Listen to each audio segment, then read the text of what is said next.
ये teachers day होता है जो 5 सितंबर को ही मनाया जाता है।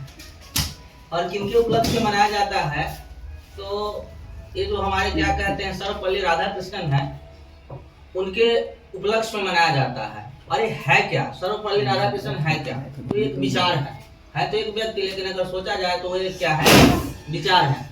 विचार का मतलब कहने का अर्थ होता है, इनके बारे में थोड़ा जान लेंगे हम लोग, थोड़ा सा, ज्यादा नहीं, लंबा भाषण हम नहीं देंगे इनके बारे में।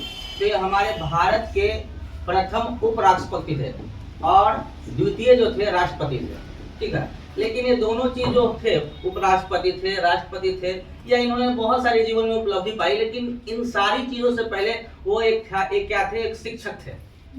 उनका जीवन जो था वो क्या कहते हैं, एक शिक्षक के प्रति वो क्या कहते हैं, पूरा उदासीन, मतलब क्या कहते हैं, विचारशील था। अब होता है कि एक शिक्षक होता क्या, तो शिक्षक सिर्फ एक क्या होता है, टीचर ने बोला था कि टीचर है, सर पढ़ाते हैं, तो शिक्षक एक मार्गदर्शक होता है, एक मेंटोर होता है। जैसे कि क्या होता है, एक शिक्षक चाहे तो क्या होता है, जैसे समझ लो कि एक नादान परिंदा होता है जिसको उड़ना नहीं आता है। शिक्षक क्या होता है, उसको इस तरह से सिखाता है, इस तरह से अपने साँचे में ढालता है कि उड़ने वाला बाज हो जाता है, जिसकी ऊंचाई कोई नहीं छू सकता है। उसी प्रकार से अगर समझ लो कि एक शिक्षक, हम लोग देखते हैं पत्थर की बात करते हैं, पत्थर देखते हैं तो नॉर्मल सा पत्थर है, मारो तो चोट लग जाता है, लेकिन शिक्षक क्या करता है, उसे काट काट के, छीने से काट काट के एक शेप देता है, आकार जिसे हम लोग मूर्ति कहते हैं। तो शिक्षक अपने आप में क्या होता है, एक समाज के परिवर्तन का एक क्या होता है, मतलब सारथी होता है। जैसे भगवत गीता में क्या कहते हैं, भगवान कृष्ण जो थे अर्जुन के सारथी थे और पूरे महाभारत को रचे, उसी प्रकार से एक समाज को रचने में क्या होता है, बहुत बड़े सहायक क्या होते हैं, तो शिक्षक होते हैं। शिक्षक अगर हमारे जीवन में बोला जाए तो सबसे पहले शिक्षक कौन होते हैं, तो हमारे माता पिता, ठीक है।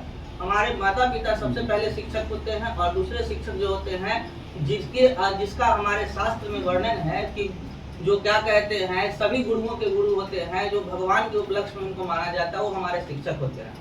अब शिक्षक की बात होती है, जैसे कि हम अपने नेचर की बात करते हैं, तो कभी कभी क्या होता है, आप लोग को लगता होगा कि हम कभी कभी सख्त हो जाते होंगे, ठीक है। तो अभी हमने एक एग्जाम्पल दिया कि हथौड़ी से मारा गया, तो हथौड़ी से मारा जाता है तो पत्थर पे चोट लगता है, उस हथौड़ी पकड़ने वाले उस हाथ पे चोट नहीं लगता है। अगर कुम्हार क्या कहते हैं, मिट्टी को सिर्फ दूर से छुए तो क्या वो बर्तन बन सकता है, नहीं। तो हम आपके अंदर एक उत्तम विचार, एक उत्तम व्यवहार और क्या कहते हैं, उत्तम संस्कार लाने के लिए आपको क्या होता है, एक कभी कभी डांटना भी पड़ता है, कभी कभी पीटना भी पड़ता है, कभी कभी सख्त भी होना पड़ता है। लेकिन एक जो उत्तम शिक्षक होगा तो कभी आपको डांटेगा, बोलेगा या कुछ भी करेगा, लेकिन अगर आपको डांटता है तो उसको भी दुख होता है, अगर आपको पीटता है तो उसको भी दुख होता है। भले अगर आपको हम डांटे और उसी समय हम भी रोने लगे, हम भी कहे कि ना हमको बुरा लगा है, तो आप कभी नहीं सुधर पाएंगे, ठीक है। इसीलिए हमें थोड़ा सा सख्त होना पड़ता है। लेकिन अगर एक शिक्षक पर्सनल अगर हमारी भी बात की जाए, या जो भी एक शिक्षक के विचार को रखता है,